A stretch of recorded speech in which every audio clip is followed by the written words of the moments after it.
Good morning, mayroon na namang naligaw na isang with sidecar, pero wala na siyang sidecar dahil bawal ipasok sa ating shop ang sidecar, kaya kailangan natin tanggalin para ipa-troubleshoot ng ating bus dahil ayaw daw mandar. Pinalitan na niya ng ignition coil, spark plug, pero hindi pa rin naandar, kaya nag-decision na siya na dalhin niya dito.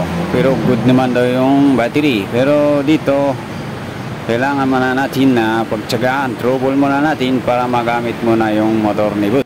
So mga katropa, kailangan din natin kapag nag-trouble tayo ng motor ay kailangan din natin ng flashlight para hindi natin maulaan yung ating trabaho, para hindi makasakit sa ulo. Yung makikita mo ay walang lumalabas na kuryente. So ibig sabihin ang problema ng motor ni boss ay walang kuryente. So sa pag-trouble ng palabasin, kung paano palabasin ang kuryente ng motor ay step by step, alamin mo lang kung anong klase ang gamit na CDI ng motor,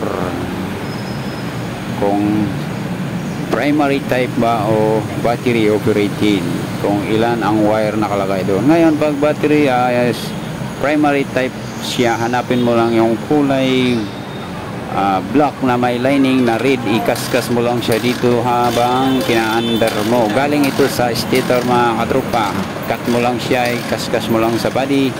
Ngayon mayroon kang makikitang kislap, hindi mo lang mapansin dahil maliwanag. Habang kinakaskas ko, mayroon siyang lumabas na ilaw. Mas mahalaga rin mga katropa kung mayroon ka rin na ganito, kasi hindi mo na kailangan na sipain pa, makita mo na kung ano yung problema ng motor. Kapag may lumabas dito sa digital ng ating kuan ay good pa yung primary. Ang isa bang i-check natin mga katropa ay yung pulser. Pagkatapos dito ay pulser na naman ang i-check natin dahil nakita na natin na good pa yung primary. So ang primary ay mayroon pang mataas na reading, body ground mo lang siya. Yung primary yung pulser ng mga katropa kung paano i-check ay hanapin mo lang yung blue na may lining na white at samahan mo lang ng kulay green ground. Yan, pagsamahin mo lang yung dalawa, isa sa blue, isa sa green, para makita mo kung may lumabas pa dito sa ating digital. So mayroon pang lumabas dito sa ating digital mga katropa. So good pa yung ating pulser, walang problema. So ibig sabihin mga katropa, pwedeng nag-loose connection lang to or pwedeng CDI ang ating i-check. Ngayon ibalik na natin yung mga kinat natin na wire. Kailangan ayos yung pagkadugtong, kung mas maganda kung may nakahinang. Ayun mayroon na siyang lumalabas na kuryente.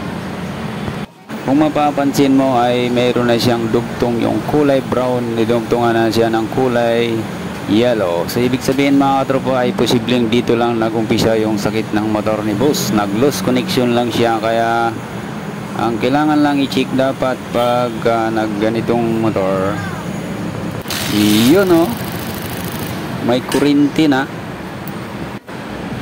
Itong switch na hawak ko sa bandang ibabaw mga katropa ay ito yung switch na ginagawa ko kasi wala nang ignition switch. So ibig sabihin ito yung galing ng CDI na nakakunik sa black, strap white, saka green negative. Kung tawagin siya ay kill switch. So yun lang mga katropa, kadali mag troubleshoot na walang kuryente.